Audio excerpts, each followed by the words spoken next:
Regina Hawthorne looked her up and down once. Just once.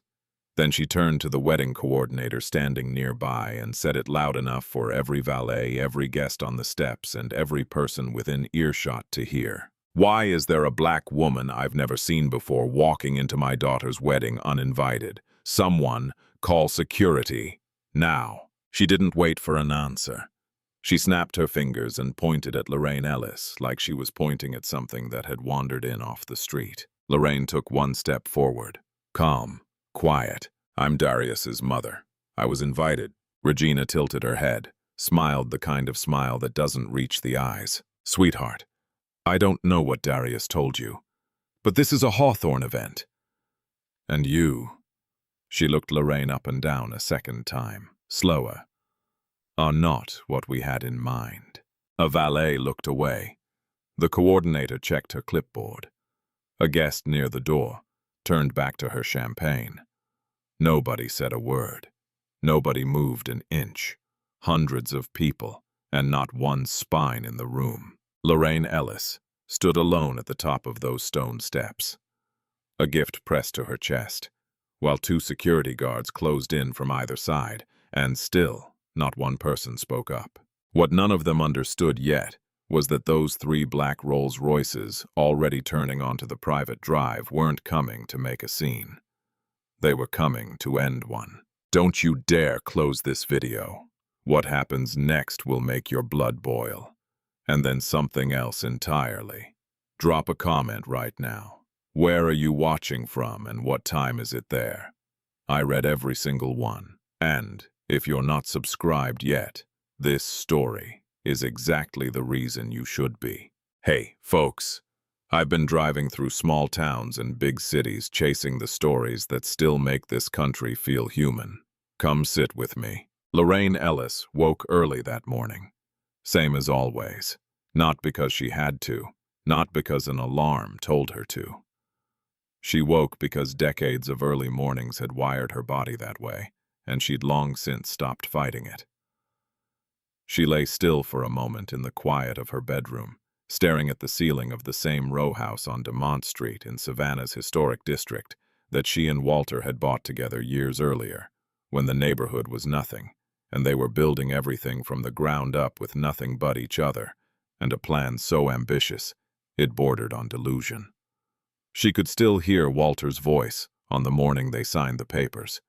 "Ellie, one day this whole street is going to know our name." She had laughed at him, kissed his cheek, said, "Baby, I don't need the street to know our name. I just need us to know our worth." He had smiled at her like she'd just said the most important thing he'd ever heard. "That was decades ago." She got up, slowly moved to the closet and pulled out the navy dress.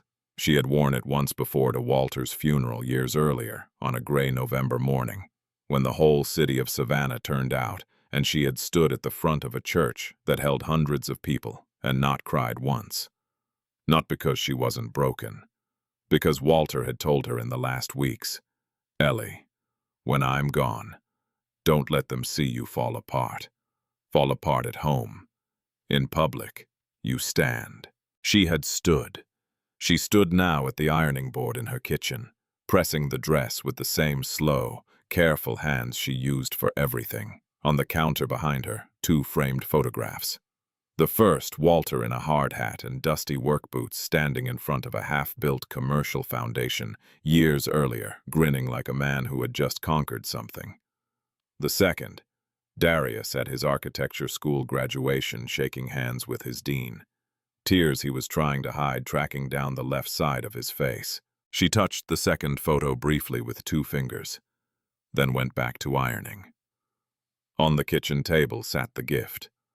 Small, rectangular, wrapped in brown leather and tied with a thin cord. Inside a journal, the kind with thick cream pages and a spine that cracked when you opened it for the first time. She had started writing in it the day Darius was born. The first entry read, "Dear Darius, Day 1. You don't know what you're worth yet, but I do. And I will spend every day making sure the world catches up."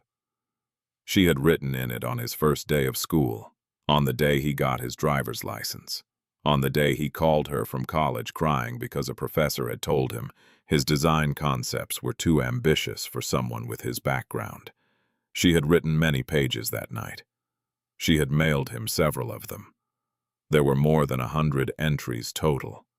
She had counted them, the night before sitting at this same table, reading them start to finish, for the first time in years, and by the end, she was not crying so much as simply full. The way you feel after a long meal with people you love. She wrapped the journal back in its leather, tied the cord twice, set it by the door. Walter Ellis had started with one construction crew years earlier. One truck, a handful of men, 2 contracts, a small commercial renovation on the east side of Savannah, and a parking structure for a medical office that paid a modest sum total. He reinvested every dollar, hired more crews by the end of the first year. Within several years, Ellis and Associates had its first major contract. Within a decade, they were one of the largest black-owned commercial real estate development firms in the Southeast. By the time Walter died, the portfolio held numerous properties across Georgia, South Carolina, and Tennessee, managed through the Ellis Family Trust with a total valuation that had not been made public in years and had grown considerably since. Lorraine was the majority stakeholder, had been since the day Walter restructured the trust months before he passed. She didn't talk about it, didn't post about it, didn't wear it. She drove an older Honda Civic, with high mileage, and a crack in the passenger side mirror. She kept meaning to get fixed. She had kept all of this from Regina Hawthorne's world deliberately, not out of shame, but out of Walter's philosophy, the one he'd hammered into Darius from the time the boy was old enough to listen. Let people show you who they are before they know what you have, because once they know what you have, you'll never know who they really are. Darius had honored that. He'd told Lila only the surface, that his mother was a widow from Savannah, that his father had worked in construction, that his family was close. He had not mentioned the trust, had not mentioned the portfolio, had not mentioned the numerous properties.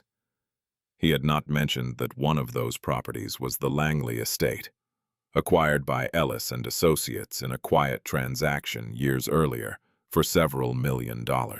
The same estate where at this very moment Regina Hawthorne's extravagant wedding was being assembled with a large staff and flowers that had been flown in from overseas. Lorraine Ellis's Honda Civic pulled through the Langley estate gates that afternoon. She parked in one of the back rows, straightened her dress in the rearview mirror, picked up the journal. She had no idea that Regina Hawthorne had already been briefed on what she looked like, had already made a decision, had already told the wedding coordinator to watch for a black woman arriving alone in a modest car. She walked toward the entrance with the gift in both hands and a quiet smile on her face. And Regina Hawthorne was already waiting at the top of the steps. The stone steps of the Langley estate were wide, lined on either side with white hydrangeas in iron planters. At the top, 2 valets in black vests and a wedding coordinator named Meredith, who had worked many events at this venue over the years and had never once been asked to do what she'd been asked to do today. Lorraine reached the base of the steps. She had taken a few steps upward when Regina Hawthorne appeared at the top. Not by coincidence. She had been positioned there, standing slightly to the right of the entrance doors, champagne glass in her left hand. The posture of a woman who had decided something in advance and was simply waiting for the moment to execute it. She was in her late 50s, Regina Hawthorne, silver blonde hair set in the kind of style that required a standing appointment. A champagne-colored dress that matched the event almost too precisely. Pearls, always pearls. She had the look of a woman who had been comfortable for so long that discomfort in others read to her as a personal inconvenience. She watched Lorraine climb a few more steps, and then she stepped forward. Blocking. Not subtle, not accidental. Why is there a black woman I've never seen before walking into my daughter's wedding uninvited? Someone call security. Now. She said it the way people say things they've rehearsed. Clearly, loudly, without hesitation. The kind of delivery that told you it had been sitting in her chest all afternoon, waiting to come out. The coordinator, Meredith, looked at her clipboard. A valet near the door turned and found something very interesting to study on the horizon. A couple ascending the steps behind Lorraine stopped mid-step, exchanged a glance, and then looked carefully away. Lorraine stood still. She looked at Regina directly. Her voice came out even and unhurried. "I'm Lorraine Ellis, Darius's mother. I was invited." Regina tilted her head. The smile appeared thin, patient, the kind of smile that meant the opposite of warmth. "Sweetheart, I don't know what Darius told you, but this is a Hawthorne event." She looked Lorraine up and down a second time, slower. "And you are not what we had in mind." A beat passed. 2 beats. The couple on the steps behind Lorraine moved around her and continued upward, without a word. One of the valets picked up a radio. Meredith, the coordinator, opened her mouth, closed it, and went back to studying her clipboard. Hundreds of people preparing for a wedding inside that building, a dozen within earshot on these steps, and not one of them said a single word. Lorraine took one more step upward. "I'd like to speak to my son." "That won't be necessary." Regina raised one hand, fingers extended, palm out, the gesture people use to stop traffic. As if Lorraine were traffic. As if she was something to be managed and redirected. "My daughter is getting married today. To a wonderful man. And I will not have this afternoon disrupted by someone who clearly doesn't understand the kind of event they've wandered into." She glanced at Lorraine's dress, at the small wrapped gift in her hands, at the Honda Civic visible in the parking area. She let the glance say everything she didn't need to say out loud. "Security will show you out. If Darius wants to speak with you, he can call you. After the ceremony." 2 security guards appeared from the entrance. Not rough, not aggressive, but deliberate. They positioned themselves on either side of Lorraine with the practiced ease of men who'd been briefed in advance. Jasmine Hale was standing on the terrace nearby. In her early 20s, Darius's cousin, the only member of his family who'd been placed in the wedding party. She had been standing there holding a glass of sparkling water and watching the whole thing unfold with the particular stillness of someone whose brain is processing faster than their body can respond. Her hand went to her phone. Lorraine looked at the 2 guards, then at Regina, then briefly at the faces on the steps around her, the averted eyes, the turned backs, the sudden intense interest in champagne glasses and flower arrangements. She held each face for just a moment as if she were memorizing them, as if she were recording something for a file she would consult later. Then she looked back at Regina, one final time. She didn't raise her voice. She didn't tremble. She said quietly, and with complete precision, "You should know what you're doing." Regina's smile didn't waver.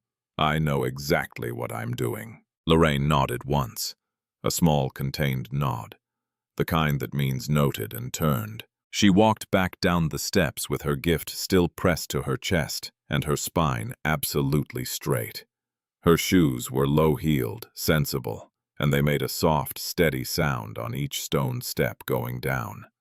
No rushing, no stumbling, every step deliberate. She reached her car, opened the driver's side door, sat down, feet still on the gravel outside the car, the gift on her lap, and looked out through the windshield at the estate entrance, where Regina Hawthorne had already turned, and walked back inside, as if a minor administrative task had been completed.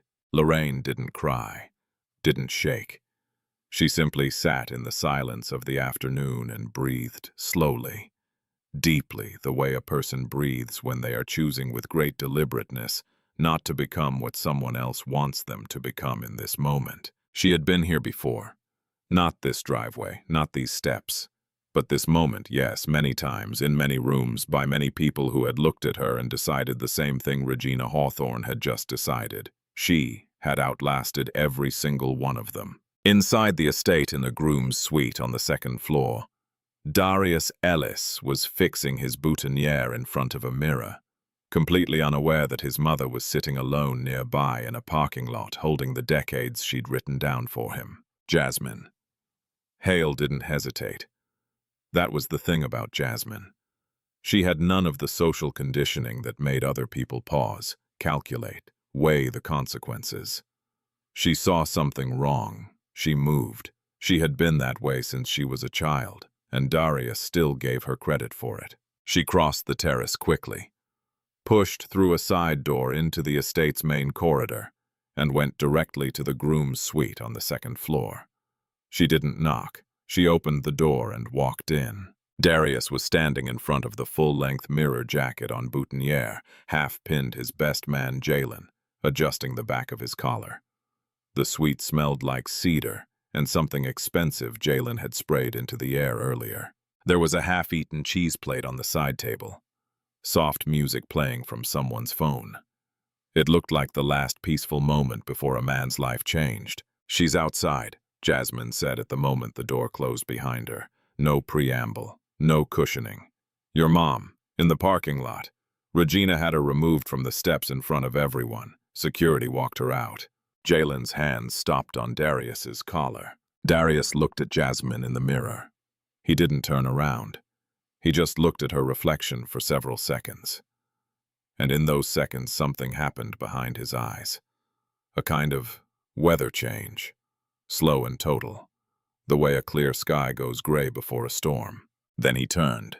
"What did you just say?" Jasmine told him everything. She told it fast and precise, the way she'd seen it. Regina, at the top of the steps. The words she'd used, the two guards. The turned backs, the coordinator with her clipboard. She told him about the smile, about the way Regina had looked at Lorraine's car when she dismissed her. She didn't editorialize. She didn't need to. The facts were sufficient. Darius listened without moving. His jaw was set. His hands were at his sides, completely still, the way hands go still when the person they belong to is working very hard at something internal. When Jasmine finished, he said nothing for a moment. Then he reached up, unpinned the boutonniere from his lapel, and set it on the mirror shelf. He straightened his jacket once, quietly. "Where is she now?" "Parking lot, one of the back rows, still in her car." He nodded, looked at Jalen. Jalen looked back at him and said nothing because there was nothing useful to say. Darius walked out of the suite. He found Lila in the bridal suite at the end of the hall. He knocked twice, a courtesy, not a request, and opened the door. Her maid of honor and two bridesmaids were in the room. The dress was extraordinary, ivory and intricate, and Lila was standing in it like a woman who had been preparing for this exact image for the better part of her adult life. She looked at Darius in the mirror and smiled the warm, automatic smile of a bride seeing her groom too early.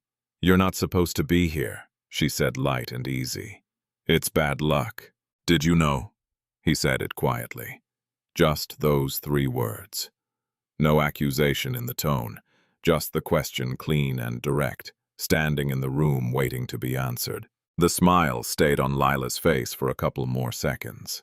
Then it recalibrated. Something shifted beneath it. Not guilt exactly, but the expression of someone who had been hoping a specific conversation would happen later, or preferably, never. "Darius, did you know your mother was going to have my mother removed?"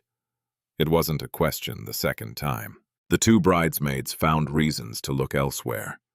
The maid of honor set down the hairpin she was holding and took a small step backward. Lila turned from the mirror to face him directly. She was composed. That was the thing that hit hardest. She was composed. Not panicked, not ashamed, not scrambling. Composed. The way a person is composed when they have already made their peace with a decision and are now simply managing its reception. "I was trying to protect today," she said. Her voice was measured, reasonable, the voice she used in arguments she believed she could win. "Your mother, Darius, I love you," but she was going to stand out. The way she dresses, the car she drives, my mother's entire network is here. The Langford partners are at one of the tables, my father's board members. These are people who— "Stop." One word, flat and final. She stopped. "You agreed to this." He said it the way you say something when the saying of it is the last step of understanding it yourself. Not an accusation, a conclusion. This wasn't my mother showing up somewhere she wasn't welcome. This was planned. You and your mother planned to remove my mother from my wedding. Leela's chin lifted slightly. The composure held. I did it for us, Darius. He looked at her for a long time. Long enough that the room became uncomfortable with the silence.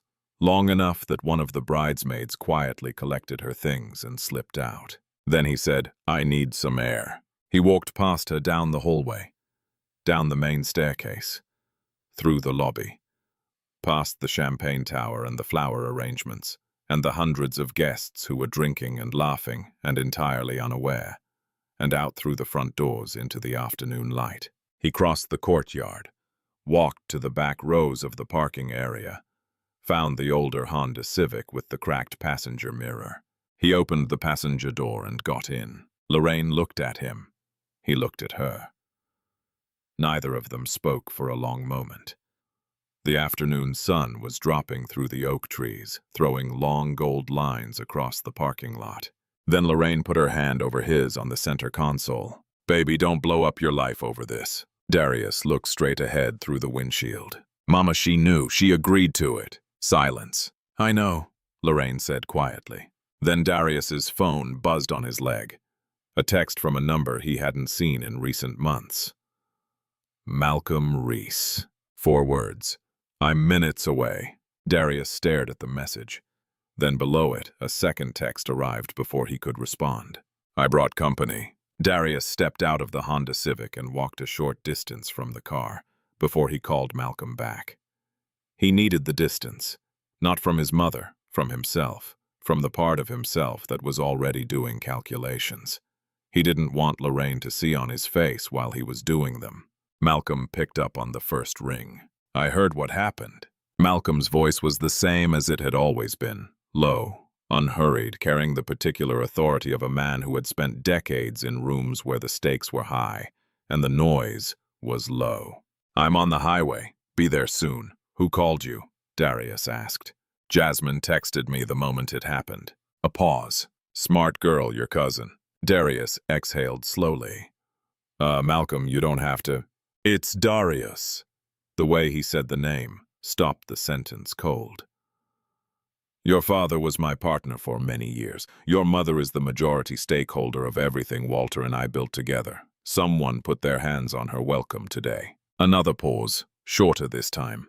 I'm not staying home for that. Darius pressed his free hand against the back of his neck, looked up at the Langley estate. The ivy-covered stone walls, the iron gates, the valets in their black vests moving between luxury cars and one politely overlooked Honda Civic. You said you brought company. The other senior partners, Malcolm said. Victor, Lena, and Samuel. They were already in Savannah for the quarterly review. When I called them, none of them needed to think about it. 4 men, 4 senior partners of Ellis and Associates arriving together. Darius understood immediately what that image would mean to anyone in that ballroom who knew the company's name. And in a room full of commercial real estate money and infrastructure investors, several people would know the name. There's something else, Malcolm said. His tone shifted. Not darker exactly, but more careful. The tone he used when he was about to hand someone information that would change how they understood something they thought they already understood. Months earlier, I flagged something to your mother about Lila's family. About Regina, specifically. Darius was very still. What kind of something? Regina hired a private investigator last spring. She was trying to determine your mother's real financial standing before the wedding. She wanted to know what she was actually dealing with. The words landed slowly. Darius let them. You knew about this months ago. Your mother knew too, Malcolm said. She asked me not to tell you. She said, he paused, and when he continued, Darius could hear the slight weight of it, the way Malcolm carried things that belonged to Walter. She said she wanted to see what Lila would do on her own, whether the girl could love you without needing to know what came with you. Darius turned and looked back at the Honda Civic. Through the windshield, he could see his mother sitting in the driver's seat. Perfectly still, looking at nothing in particular, with the expression she had worn at his father's funeral, composed, present, privately bearing something enormous. She wanted to give Lila a chance, Darius said. Yes, and Lila failed, Malcolm said simply, completely. Darius was quiet for a moment. A long moment. In the distance through the estate's iron gates, he could see the first turn of the private drive. Empty still, oak trees lining both sides, afternoon light breaking through in long slanted columns. The PI report, Darius said. How far off was it? Malcolm made a sound that in another context might have been a laugh. The investigator valued your mother's assets at a modest sum. He found the house on Demont Street, the Civic, a modest savings account that Ellie keeps in her personal name for day-to-day expenses, and Walter's life insurance payout. A beat. He found nothing held through the trust because the trust is structured specifically to be unfindable, unless you know exactly where and how to look. And Regina based her assessment on that report. She did, and then she made her decision based on what she thought she knew. Malcolm paused. That's the thing about people who move on incomplete information, Darius. They always think they have the full picture. Darius turned back toward the estate. Through the lobby's tall windows, he could see the shapes of guests moving. The chandelier throwing soft light across the marble floor. The wedding coordinator, walking briskly in one direction, with her clipboard and her deliberately blank expression. He thought about his mother at the top of those steps, the gift in her hands. The words Regina had used, the turned backs, the averted eyes. He thought about decades of early mornings, and a navy dress and a leather journal, with more than 100 entries. Malcolm, he said. Yes. Don't rush. A pause. What? Drive the speed limit. Come in through the main gate. Park where everyone can see you park. He looked at the iron gates. And tell Victor, Lena, and Samuel no rushing. You walk in like you have every right to be here. He paused once more. Because you do. Malcolm was quiet for several seconds. Then, your father would have said exactly that. Darius ended the call. He stood in the parking lot for another moment, looking at the estate, looking at the gates, looking at the private drive that was, for the next several minutes, still and empty and catching the last of the afternoon light. Then he walked back to the Honda Civic, opened the passenger door, and got back in. Lorraine looked at him. He looked at her. Something passed between them. Not words, not explanation. Just the particular understanding that exists between a mother and a son who have been through real things together. They're coming, he said. Lorraine nodded once. She looked back through the windshield. And that afternoon, the first black Rolls-Royce turned through the Langley estate gates. The first thing people noticed was the sound. Not an engine sound. Something quieter than that. The specific weighted silence of a vehicle that costs enough to make noise optional. The Rolls-Royce Phantom rolled through the iron gates of the Langley estate that afternoon and came to a stop in the center of the main drive with the unhurried certainty of something that has never once needed to announce itself. The second one followed shortly after. The third shortly after that. They parked in a diagonal line near the estate entrance, not blocking anything. Not performing anything, simply present in the way that certain things are present. The way a fact is present. The way something true is present, even before it is spoken. The valet stood in a cluster and did not move.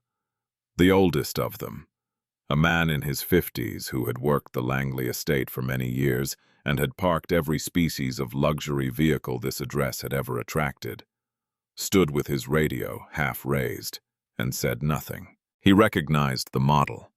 He recognized what the model meant. He waited. Malcolm Reese stepped out of the first car, in his early 60s, 6 feet even. A suit the color of charcoal with a faint window pane check that only revealed itself in direct light. The kind of suit that was not trying to impress anyone, and therefore impressed everyone. Silver at his temples. Cufflinks that caught the afternoon sun once, and didn't bother catching it again. He straightened his jacket with 2 unhurried pulls and looked at the estate entrance with the expression of a man arriving somewhere he has been before and will be again. Behind him, Victor Lang stepped out of the second car. Broad-shouldered, a burgundy tie against a dark suit, the unhurried movement of someone who had closed major deals in rooms smaller than the Langley foyer. Then, Lena Holt from the third car, silver-haired, the only woman in the group, and the one who had negotiated the Langley estate acquisition years earlier, personally. And finally, Samuel Okoro, lean and precise, who said nothing as he buttoned his jacket and looked at the estate's stone facade with an expression that was technically neutral and somehow conveyed everything. 4 people, 4 cars, 0 hurry. The valets parted for them without being asked. Inside the estate, at precisely the moment Malcolm Reese's foot crossed the threshold of the main entrance, the wedding coordinator, Meredith, received a message on her earpiece from the gate staff. She stopped walking mid-corridor, stood very still for a few seconds, then turned and found her assistant. "Go get Mrs. Hawthorne right now. Don't explain, just get her." Regina was in the ballroom doing what Regina did best, moving through a room with the practiced grace of a woman who believed the room existed to contain her. She was at one of the same tables with key guests, laughing at something someone had said, one hand resting lightly on the arm of a guest, performing the warm, effortless intimacy of a hostess in complete command of her environment. Her assistant appeared at her elbow. Regina didn't break the conversation. She tilted her head slightly, the signal that meant, not now. Her assistant leaned in closer and said a few words quietly. Regina's hand came off the guest's arm. "I'm sorry. Excuse me for just a moment," she said with the smile fully intact and walked toward the corridor. She found Meredith by the entrance to the lobby. "What is it?" Meredith kept her voice low. 4 guests just arrived. They're not on the list. 3 Rolls-Royces, Mrs. Hawthorne. They're already inside. Regina processed this with the particular stillness of someone recalibrating rapidly.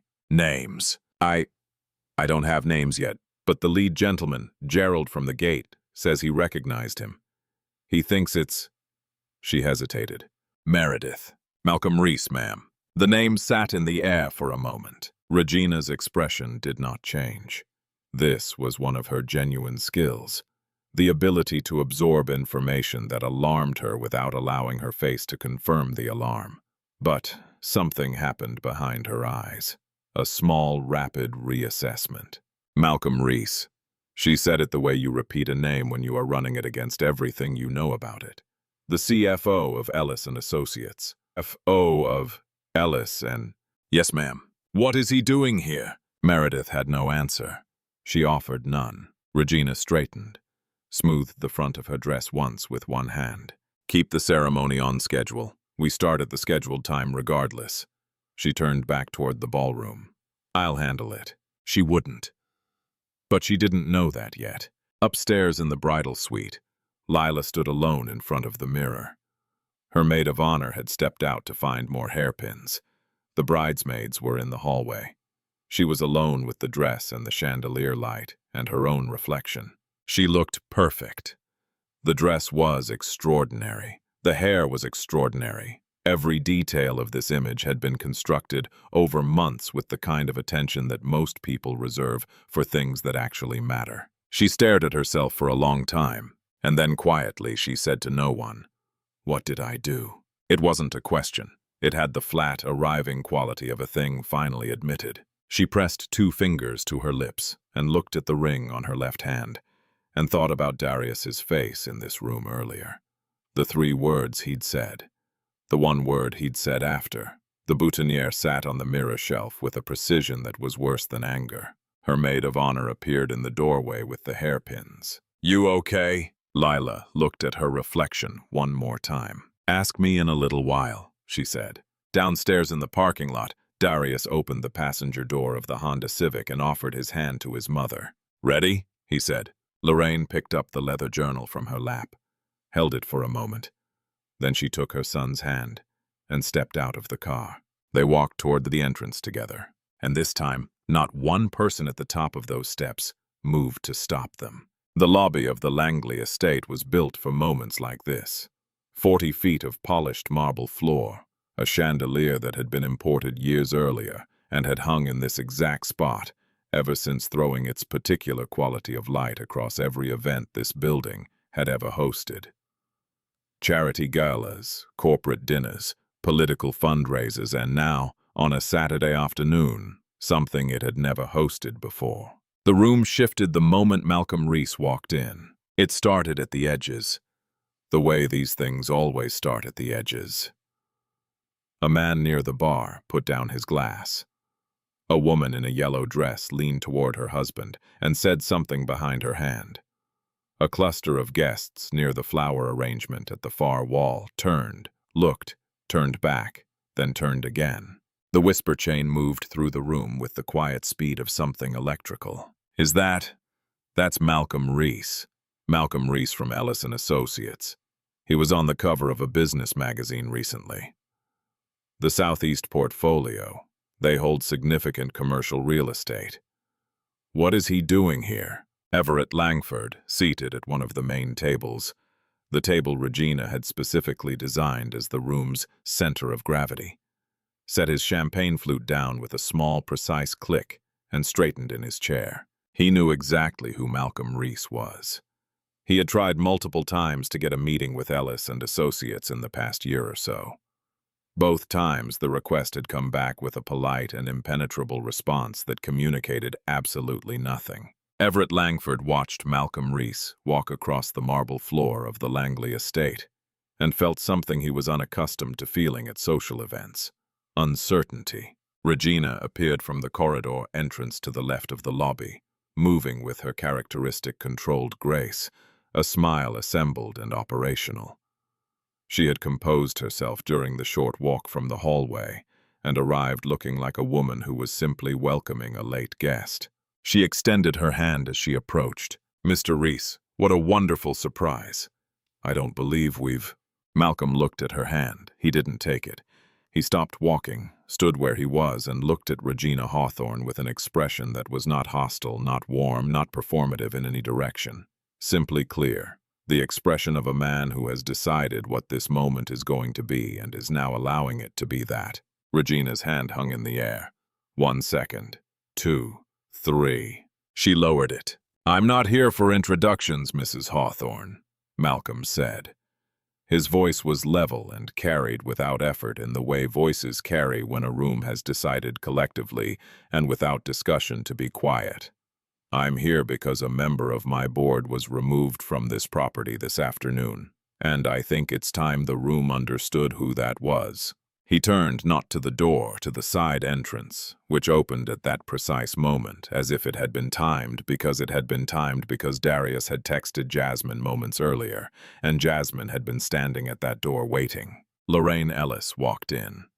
Same navy dress, same leather journal pressed to her chest, same low-heeled shoes making the same soft, deliberate sound on the marble. Her shoulders were back, her chin was level.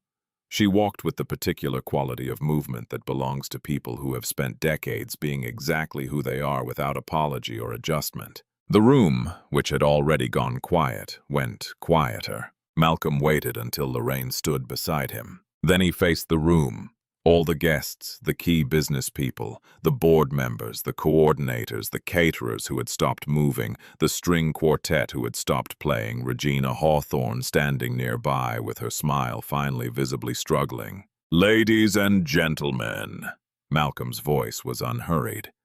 He looked across the room with the composure of a man who has stood at lecterns and boardroom heads and gravesides and knows the difference between them and knows which one this is. "For those of you who don't know, and clearly some important people in this room do not, this is Lorraine Ellis." He paused. Let the name sit. Widow of Walter Ellis, majority stakeholder and chairman of the Ellis Family Trust, which holds, manages, and controls Ellis & Associates, one of the largest commercial real estate development portfolios in the Southeast. Someone at the back of the room dropped a fork. It rang against a plate and the sound went everywhere. "Oh, including," Malcolm continued, and he said the next words with no particular emphasis, which made them land harder than emphasis ever could. "This property, the Langley estate, acquired by Ellis and Associates years earlier for several $1 million. The silence that followed was not the polite silence of a room waiting for a speaker to continue.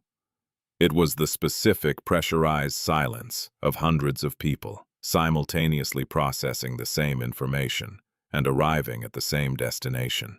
Regina Hawthorne had been hosting her daughter's extravagant wedding on a property owned by the black woman she had publicly removed from the front steps hours earlier. Everett Langford's champagne glass stopped halfway to his mouth and stayed there. Harrison Hawthorne sat down in the nearest chair.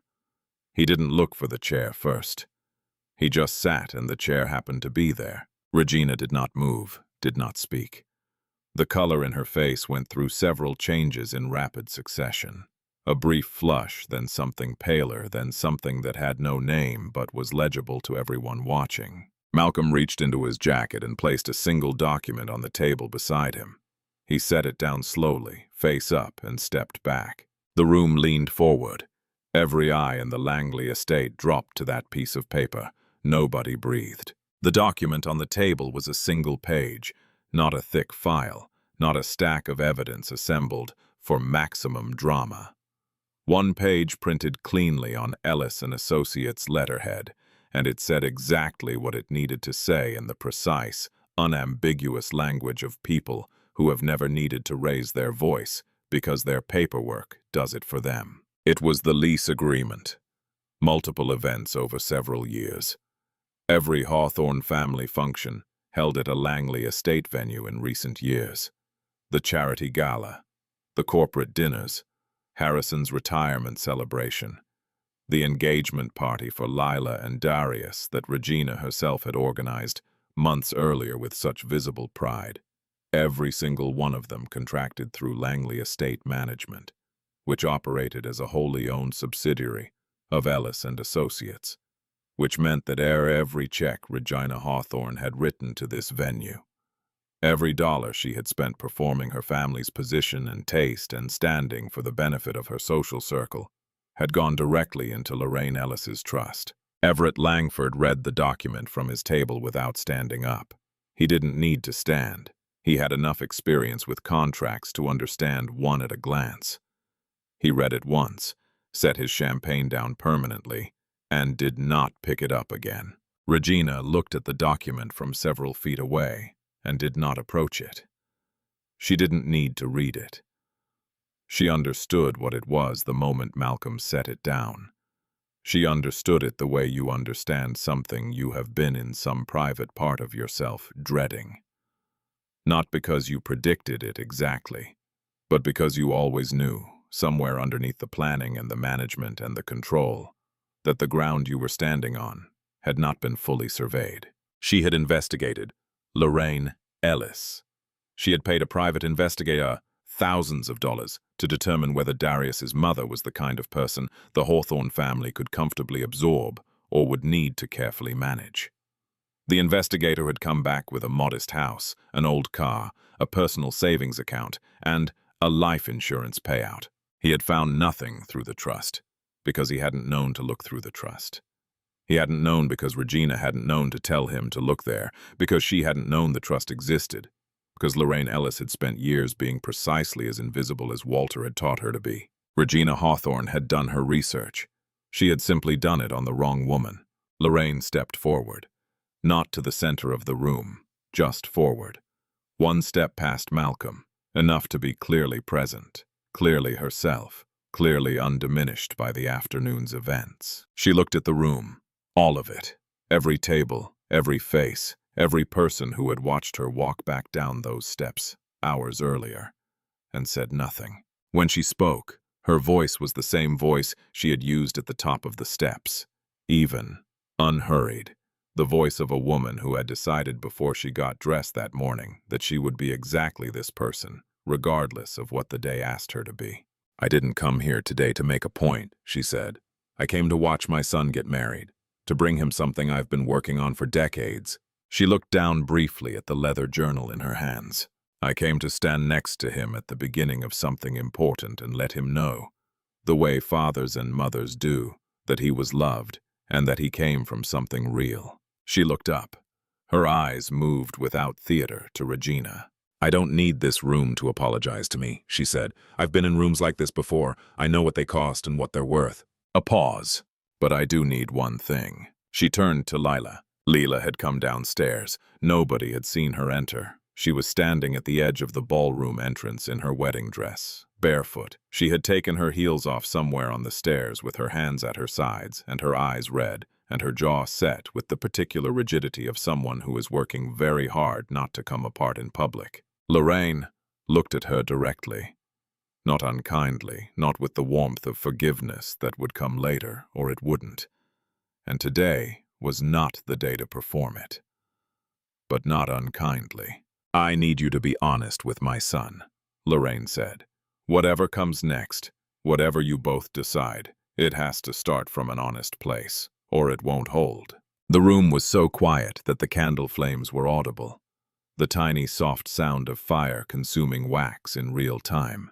Darius stepped forward from where he had been standing near the entrance.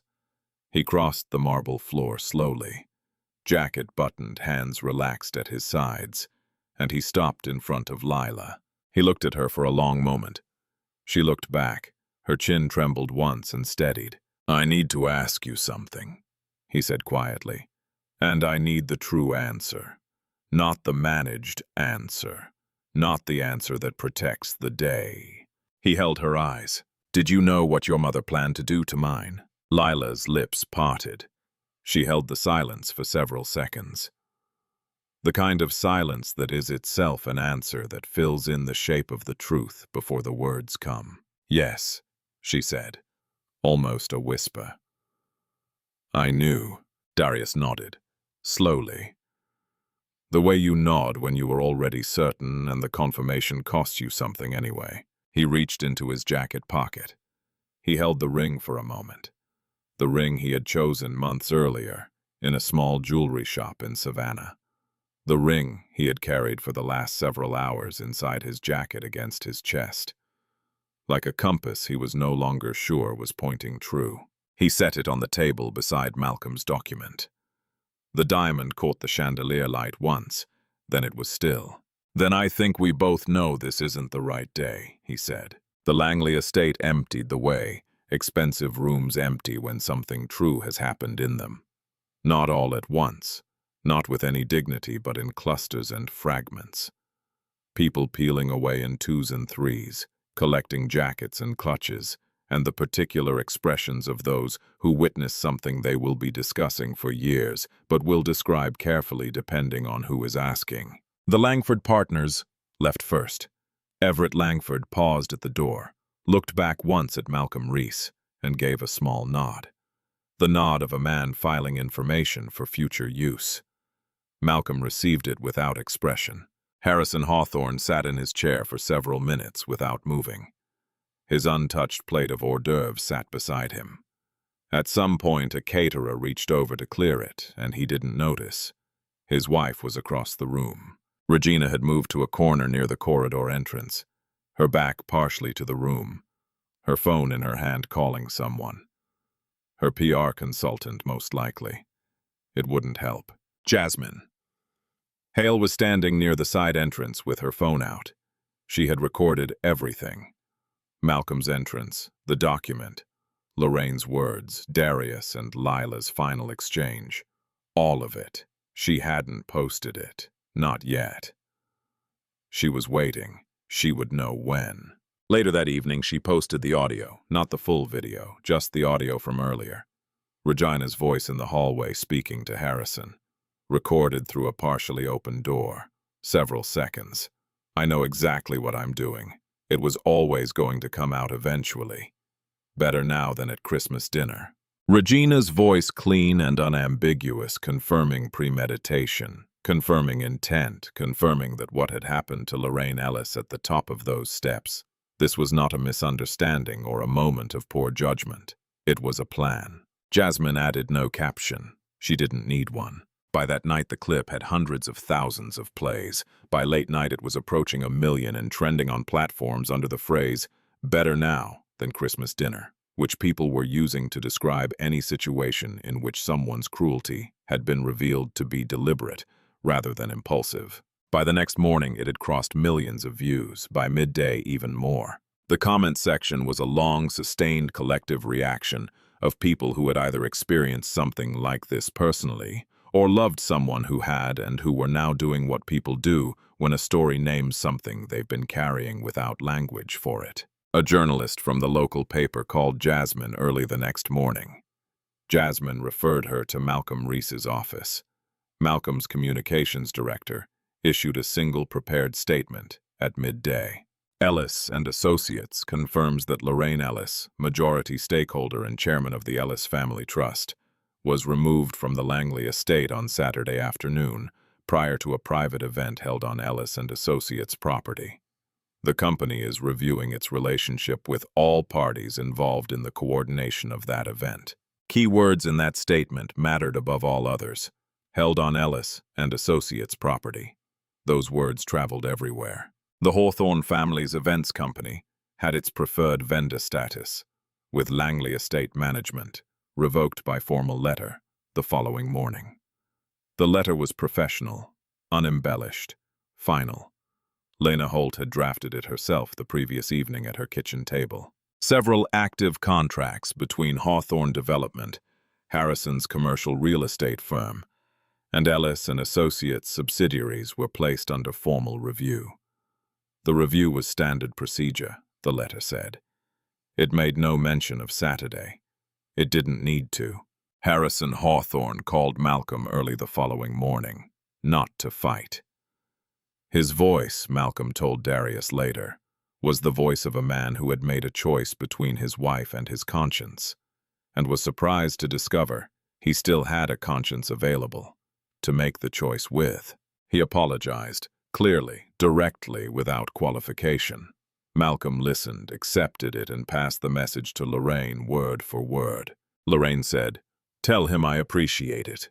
Then she made her coffee and went to sit on her front porch on Demont Street in the early morning quiet and watched the neighborhood wake up, and didn't think about the Hawthorne family for the rest of the day. Regina issued no statement. Her social media profiles went private that afternoon. She declined interview requests. Her PR consultant, the one she'd called from the corner of the Langley Estate ballroom, later told a colleague off the record that it was the most unmanageable situation she had encountered in years of crisis communications, because the client's central problem was not a misquote or a misunderstanding, but a recording of her own voice saying exactly what she meant. Lila called Darius late that night. He was at a quiet dinner with Lorraine and the 4 partners at a restaurant on River Street. A corner table, no fanfare, soft lighting, the kind of meal that restores something. He stepped outside to take the call. "I'm sorry," Lila said. Her voice was stripped of its usual composure, raw in the way voices go raw after a long day of holding themselves together. "I know that's not enough, but I am." Darius leaned against the brick wall of the restaurant and looked up at the Savannah sky. "I know you are," he said, "but sorry doesn't change what you agreed to." A long pause. "What do we do now?" "I don't know yet," he said honestly. "But whatever it is, it has to start from the truth." He went back inside. Lorraine looked up when he sat down. She didn't ask. He picked up his fork. And then the following morning, a federal contractor audit of Hawthorne Development's zoning submissions found something that had been sitting in a filing system for years untouched, waiting for exactly the kind of attention that a viral recording and several revoked contracts had now made inevitable. The federal audit had not been looking for Hawthorne Development specifically. It had been a routine contractor compliance review, the kind that cycles through commercial real estate submissions on a rolling schedule, and rarely finds anything more consequential than a missed signature or an outdated environmental classification. But the viral attention surrounding the Ellis family name had caused several individuals inside the relevant State Department to look more carefully at submissions from Hawthorne-affiliated entities than they might otherwise have done. What they found was not nothing. 2 commercial development projects submitted by Hawthorne Development in recent years contained environmental impact assessments that did not match the independent survey data on file. The discrepancies were not clerical. They were consistent, directional, and significant enough to have materially affected the approval timelines for both projects. Approvals that had been granted, and under which construction had already begun. The formal inquiry was opened within days. By the end of the week, it had been referred to the State Attorney General's office for preliminary review. By the weekend, it was in the newspaper. Not the front page, not yet, but in the business section with a headline that was careful and factual and nonetheless managed to contain both the words Hawthorne and falsified in the same sentence. Harrison Hawthorne's attorney issued a statement calling the discrepancies inadvertent administrative errors currently being reviewed by our compliance team. The statement used the word inadvertent multiple times, which is the number of times a word needs to appear before it starts to feel like a question rather than an answer. The Hawthorne family's social world contracted with the particular speed that these worlds contract when the mechanism holding them together, the performance of untouchable success, develops a visible crack. Invitations to upcoming charity events were quietly rescinded. The Langford partners declined a lunch that had been on the calendar for weeks. The club membership committee, which had never in its history initiated a conduct review of an existing member, found itself in a special session the following week. It was Regina's name on the agenda, not Harrison's. Lorraine Ellis learned about the federal inquiry from Malcolm later that week. She listened to the full update, asked 2 questions, thanked him, and then said, "I want to make sure that whatever comes from this, the people who actually lost something are the ones who get something back." Malcolm understood what she meant. He began making calls. The Walter Ellis Scholarship was announced on a Friday morning, weeks later, in a press release that went out simultaneously to multiple outlets. Full grants for first-generation Black architecture and urban planning students across Georgia and South Carolina. Several recipients in the inaugural class selected through a partnership with HBCUs and administered through the Ellis Family Trust. Darius had brought the idea to Lorraine on a Tuesday evening at the house on Demont Street, sitting at the same kitchen table where she had wrapped the leather journal weeks earlier. He had a single page of notes. She read it once, set it down, and looked at her son across the table. "Your father," she said, "would have built this himself eventually." She pushed the paper back to him. "Let's build it now." The scholarship was oversubscribed within days. Hundreds of applications for the limited spots. The selection committee, which Darius chaired, spent several weeks reading everyone. The first class was announced at a small ceremony at a local design college. Lorraine sat in the front row. She did not speak. She had been asked to, and had declined. She was there to watch, she said. She had done enough. Darius spoke. He talked about Walter, about the first construction crew, the single truck, the early contract for a modest sum, about a man who built something enormous while living as if the enormity was beside the point. He talked about the leather journal and what was written in it. He read the last entry, the one Lorraine had written on Darius's birthday, months before the wedding that didn't happen. It read, "Dear Darius, I have watched you become exactly what I hoped for, and entirely what I didn't expect. Your father built the foundation. You decide what stands on it. Whatever you choose, build it honest, build it solid, build it for the people who come after. That's the only kind of building that holds." When Darius finished reading, the room was quiet in the way rooms go quiet when something true has been said in them. Where they are now, Lorraine Ellis still lives in the row house on Demont Street, still irons her own clothes, still drives the older Civic with the cracked passenger mirror, though Jasmine for Christmas had the mirror fixed without telling her, and Lorraine had noticed and said nothing, and simply driven to her next board meeting in a car that was otherwise exactly the same. She attends one Ellis and Associates board meeting per quarter. She sits in whatever chair is available. Nobody assigns her a seat because everyone in that room knows she owns the room, and people who own rooms don't need assigned seats. Darius Ellis returned to his architecture firm weeks after the wedding. He is currently designing a community center for Savannah's East Side neighborhood pro bono, his own initiative, the largest project he has undertaken independently. He is not seeing anyone. He says he is not in a hurry. He says he is learning the difference between choosing a person and choosing an idea of a person. Malcolm Reese was named one of the state's most influential business leaders by a major magazine later that year. When the profile asked him about the Langley estate, he said, "I've walked into rooms where people underestimated me my entire career. That Saturday was not unusual. What was unusual was the look on certain people's faces when they found out what they'd been standing on." Jasmine Hale was hired by a national civil rights media organization later that year. Her first published piece was about the architecture of social silence, the specific practiced collective decision that rooms full of people make when they choose not to intervene. It was read widely in its first week. Lila Hawthorne left Savannah quietly.